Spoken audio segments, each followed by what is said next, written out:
Self fed stories. हाँ, welcome to the chemistry e learners.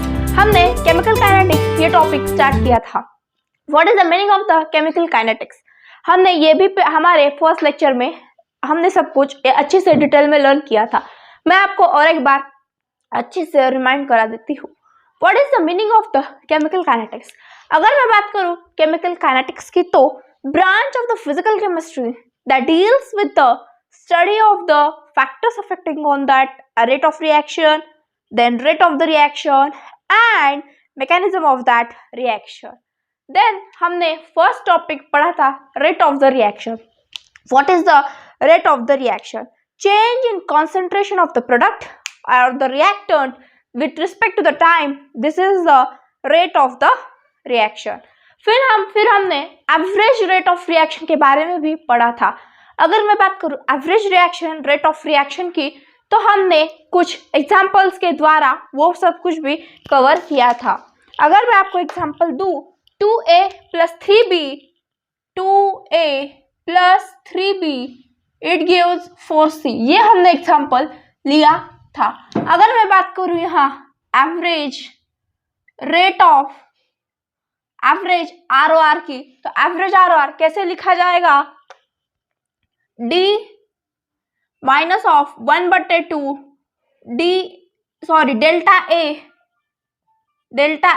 Divided by delta T is equal to minus of 1/3 delta B divided delta T is equal to 1/4 delta C divided by delta T। ये था average ROR, इस तरह से हमने लिखा। अगर मैं बात करूं हमें यहाँ इंस्टैंटेनियस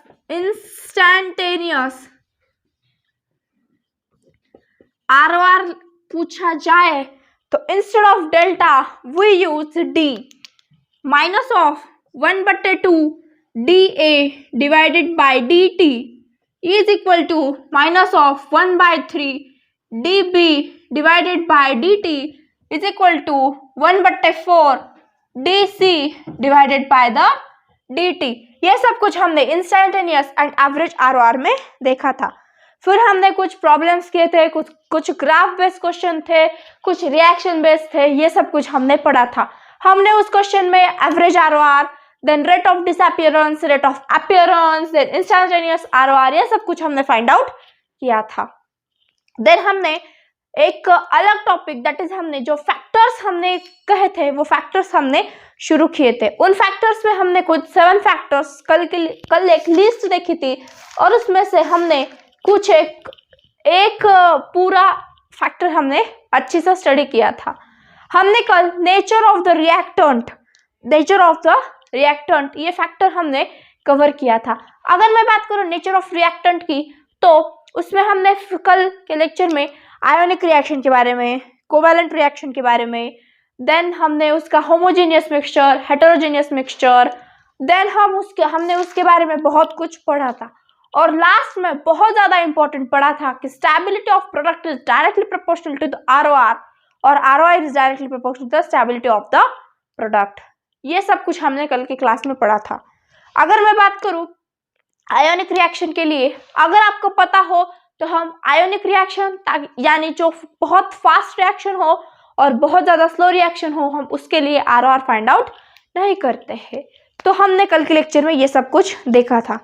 आज के लेक्चर में हमें physical state of the reactant के बारे में पढ़ना है। Physical state of the reactant के बारे में पढ़ना है। So let's start it.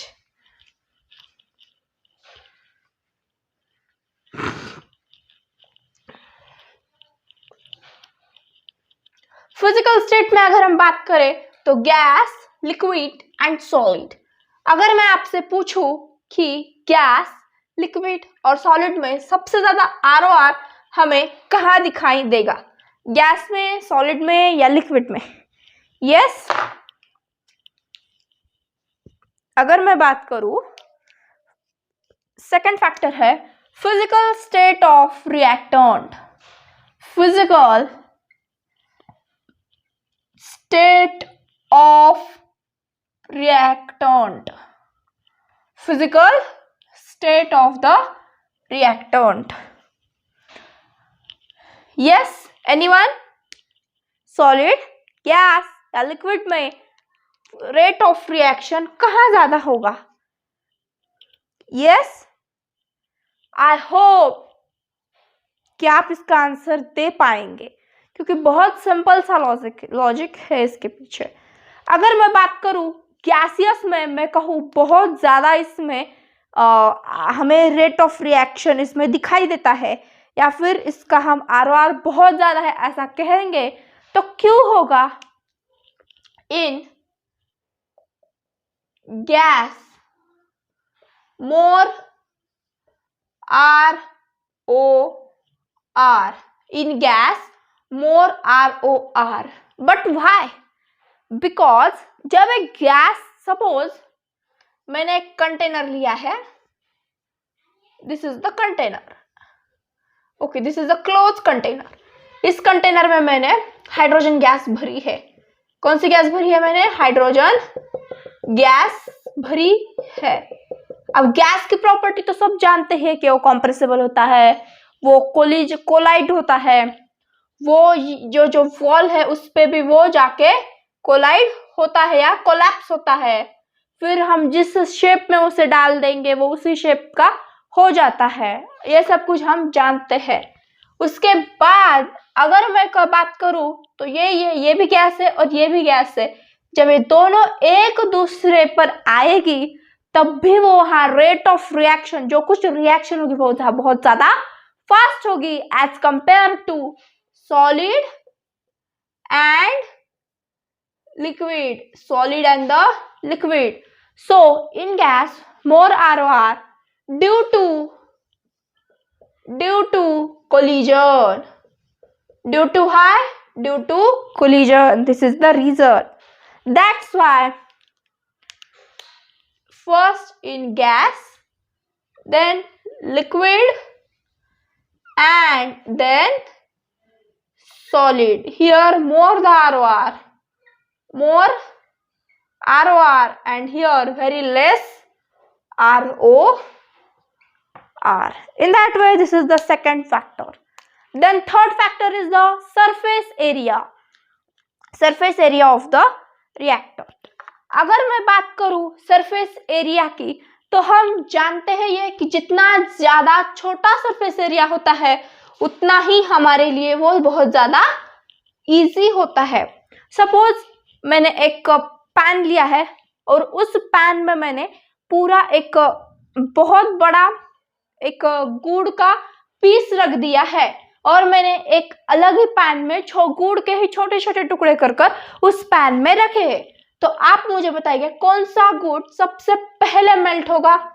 जो कि मैंने बारीक बारीक काट के जो गुड़ डाला था वो सबसे पहले मेल्ट होगा। क्यों होगा? क्योंकि उसका सरफेस एरिया बहुत ज्यादा छोटा है, और जब सरफेस एरिया बहुत ज्यादा छोटा होता है तो जो भी रिएक्शन होती है, जो रेट ऑफ रिएक्शन होता है वो बहुत ज्यादा फास्ट होता है। इसीलिए अगर मैं बात करूं तीसरे फैक्टर, तो थर्ड फैक्टर हमारा है surface area of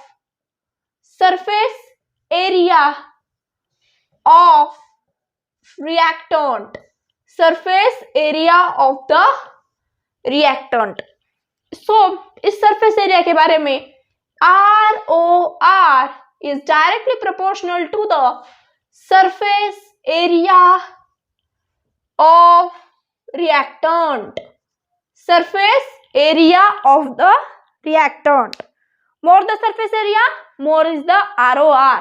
It means it is directly proportional. Then मैं अगर next factor की बात करूं तो ये है हमारा intensity of light. Intensity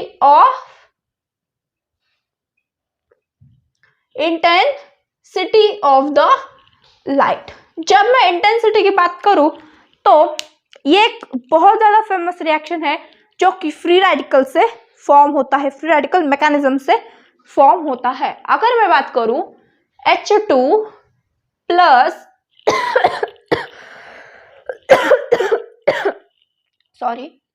H2 plus Cl2 in the presence of H nu, it gives the HCl. It gives the HCl. अगर मैं 2HCl लिखूं तो बहुत ज्यादा बेटर होगा. H nu, this is the nothing but it is the energy of the photon. What is this? This is the energy of photon. What is this? This is the energy of the photon. What is that? This is the energy of the photon है ये H nu माने energy of the photon. और जो भी ये reaction हो रही है, यह अगर हम ऑर्गेनिक केमिस्ट्री में बात करें तो यह है free radical mechanism. Free radical mechanism की इसमें बात हो रही है. This is about the intensity of light. अगर मैं बात करूं, जब हमने यहाँ की लाइट, जब ये हम एनर्जी इंक्रीज करेंगे तो इसका रेट ऑफ रिएक्शन भी बहुत ज्यादा इंक्रीज होगा. इट मीन्स हम जब इंटेंसिटी ज्यादा करेंगे तो यहाँ की एनर्जी भी ज्यादा होगी. एनर्जी ऑफ फोटोन की संख्या भी बढ़ेगी. और जब ये सब कुछ बढ़ेगा तो यहाँ का प्रोडक्ट भी जो फॉर्म होगा वो जल्द फॉर्म होगा. यानी कि more the energy, more the fast reaction will taking place. It means this intensity is also directly proportional to the ROR. This is also directly proportional to the ROR. Then next factor is the catalyst. Next factor is the catalyst. What is the meaning of the catalyst? हमें अगर हमारे parents कहे कि आप पढ़ाई करो तो हमारे पेरेंट्स हमें पढ़ाई में हेल्प कर सकते हैं क्या? नहीं, हमें हमारी पढ़ाई खुद ही करनी है. लेकिन जब कोई हमें उसके लिए कुछ काम करने के लिए प्रोत्साहित करता है तो हम उसे क्या कहते हैं कि वो कैटलिस्ट की तरह काम कर रहा है. कुछ बच्चे होते हैं जिन्हें पेरेंट्स ने कहा कि पढ़ाई कर लो तो वो पढ़ाई कर लेते हैं क्योंकि उन्होंने पेरेंट्स ने उनको कहा है. इसलिए parents act as a catalyst. Catalyst की वजह से पेरेंट्स ने बच्चों का, ऐसे बच्चे पढ़ाई की अपने रेट बढ़ा देंगे, अपनी गति बढ़ा देंगे. इसी हिसाब से भी अगर हम किसी केमिकल रिएक्शन में कैटलिस्ट का यूज करते हैं तो रिएक्शन का रेट, स्पीड अप उसकी बढ़ जाती है. ये होता है कैटलिस्ट का काम. और कुछ कैटलिस्ट होते हैं जो कैटलिस्ट का मतलब रेट ऑफ रिएक्शन डिक्रीज भी करते हैं. हम उसे कहते हैं पॉइजनिंग. क्या कहते हैं हम उसे? पॉइजनिंग. लेकिन हम यहाँ सिर्फ और सिर्फ कैटलिस्ट के बारे में ही पढ़ेंगे. Then fifth point is the catalyst. Catalyst. अगर मैं बात करूं कैटालिस्ट की तो कैटालिस्ट इट स्पीड अप और down the rate of reaction. It's called as catalyst. It's called as the catalyst. हम इसे ही कैटालिस्ट कहते हैं. अगर मैं बात करूं कि मैंने अगर ग्राफ निकाला कुछ रिएक्शन का मैंने अगर ग्राफ निकाला है, एक बार आपने अच्छे से कॉपी में नोट कर लीजिएगा.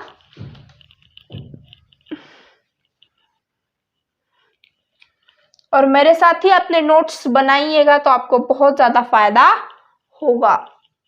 या फिर आप लेक्चर जब आप एक बार समझ लेंगे तो और एक बार लगाकर आप भी उसे पॉज कर करके लिख सकते हैं ताकि आपकी रिवीजन भी अच्छे से हो पाएगी सेकंड टाइम. सो जैसा आपको ठीक लगे वैसा आप कर सकते हो.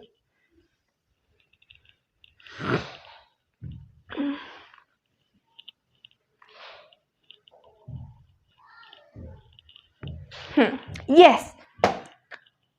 अगर मैं बात करूं इस ग्राफ की, कैटालिस्ट ही चालू है अभी. कैटालिस्ट.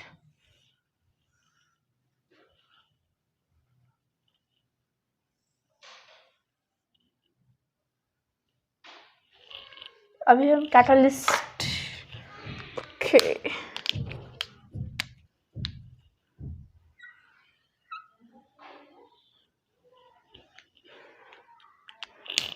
minute.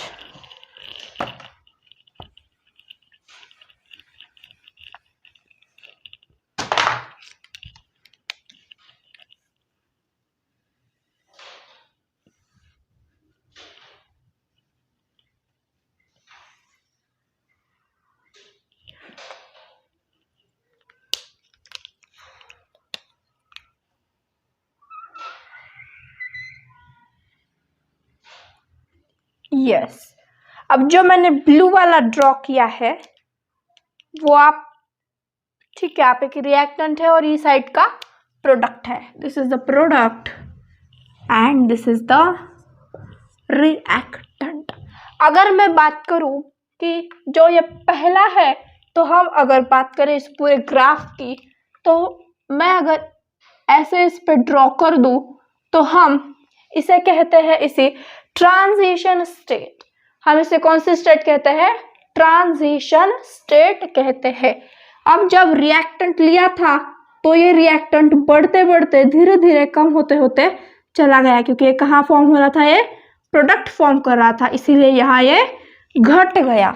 इसी तरह से मैं कहूँ, अगर पहले स्टेट में यहाँ रेट बहुत ज्यादा है, इसीलिए यहाँ हमने नो कैटालिस्ट, यानी हम कैटालिस्ट का यहाँ यूज नहीं किया है. अगर इसी की बात करूँ तो रिएक्शन तो वही है, लेकिन ये बहुत ज्यादा फास्ट हुई है, तो हम कह सकते हैं कि हमने कैटालिस्ट का यूज किया हुआ है. इसी तरह से एक ग्राफ हमें शो करता है.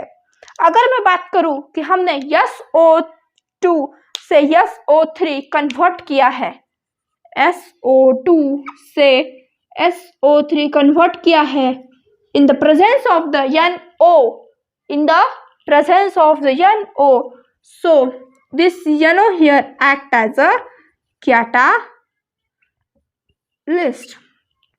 और हमने यहाँ NO निकाल दिया, ये NO हमने निकाल दिया, तो SO2 is get converted into SO3, but time required is much more. So we can say that this catalyst is directly proportional to the ROR. यहाँ भी कौन सा रिलेशन है? डायरेक्ट रिलेशन है. अगर मैं उसके बाद बात करूं कि टेम्परेचर, तो टेम्परेचर हमें कॉन्सेंट्रेशन, ये हमें बहुत ज़्यादा डिटेल में पढ़ने हैं, तो हम अभी के लिए ही इतना ही कंटिन्यू करेंगे. उसके बाद हमें जो पढ़ना है आगे वो है rate law and order of the reaction. आप ये नोट डाउन कर लीजिएगा, rate law and the order of the reaction. ये एक हमारा अलग ही टॉपिक या नया टॉपिक कह लीजिए, इसमें से सब टॉपिक स्टार्ट हो चुका है. Rate law and order of reaction, order of the reaction. अगर मैं बात करूं हमें रेट लॉ क्या एक्सप्लेन करता है?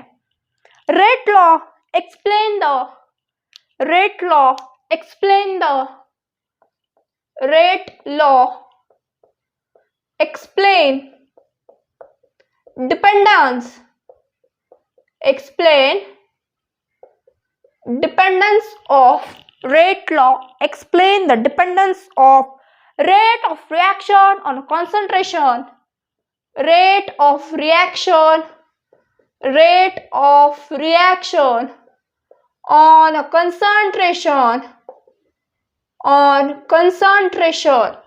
What? Rate of reaction. Rate law explain dependence of the rate of reaction on the concentration of species, concentration of the species in a reaction, concentration of the species in the reaction, concentration of the species in the reaction. And अगर हम बात करें जो dependence के बारे में बात करता है, वो डिपेंडेंस बहुत ज़्यादा कॉम्प्लेक्स है. मैं आपको एग्जाम्पल के द्वारा ही, हम इस टॉपिक में बहुत सारी चीज़ें एग्जाम्पल के थ्रू ही लर्न करेंगे, ताकि हम जब एग्जाम्पल ट्राई करें तो हमारी चीज़ें बहुत सारी क्लियर हो जाए. इसलिए एग्जाम्पल लीजिएगा, 2a plus b, 2a plus b, it gives the product. What it gives? It gives the product. तो अगर मैं बात करूं ROR is directly proportional to A to the power X, and this ROR is directly proportional to the B to the power Y. इसी तरह this is the X and the Y. ये हमने इसकी ऑर्डर लगा दी. जब मैं बात करूंगी what is the order of the reaction, हम जब यहाँ ही बात कर लेंगे. अगर मैं बात करूं ऑर्डर ऑफ रिएक्शन, तो हमें जब ऑर्डर के बारे में पता लगाना होगा तो हम X और Y को n के बराबर रख लेंगे. X and Y is equal to n. अगर मैं बात करूं तो n क्या है? n, it can be negative value, it can be zero value, it can be positive, it can be fraction also. This n is equal to positive value, negative value, 0, then fraction. This n can be anything. That's why this is the X and Y, this is the order of the reaction. अब कुछ बच्चे पूछेंगे ma'am हम rate law को कैसे express करेंगे, किस तरह से एक्सप्रेस करेंगे? तो लगाइए अगली heading, expression of the rate law. Expression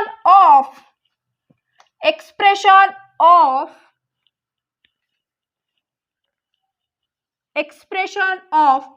rate law. Expression of the rate law.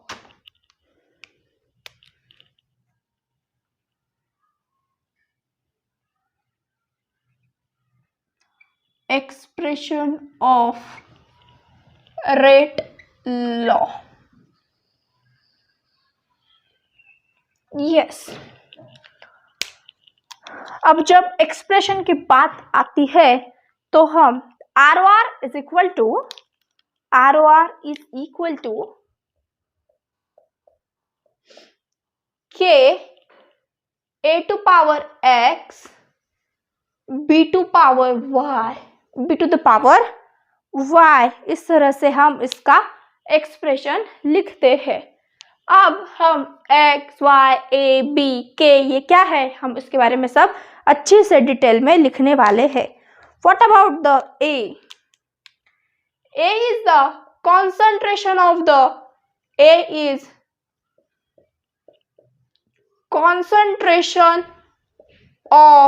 concentration of A. B, concentration of B. X, what is the power of the X, Y and K. X means हमने order क्या ली है, with respect to ए. हमने यहाँ क्या देखा था, X and Y, these are the what order of the reaction. और जब भी हमें कभी ऑर्डर हमें पता करना होगा तो हम X और Y को मिलाकर उसके ऑर्डर फाइंड आउट कर लेते हैं. तो X order of reaction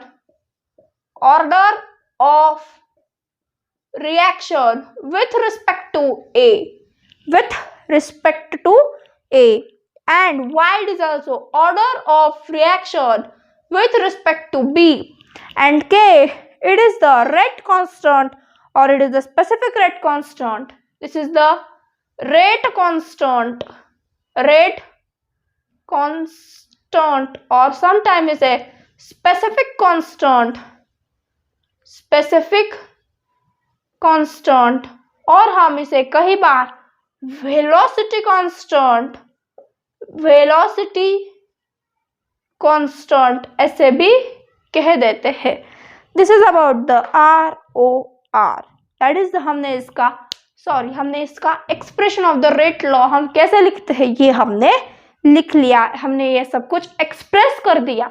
और जब हमें ऑर्डर ऑफ रिएक्शन निकालनी हो तो X और Y के हम सम करेंगे और this sum is equal to n, and this n is equal to it can be positive, it can be negative, it can be 0 or it can be fraction. So guys, if you have enjoyed this session, if you have get the concept with correct knowledge, so you can guys subscribe the channel, share the channel. Thanks for the watching.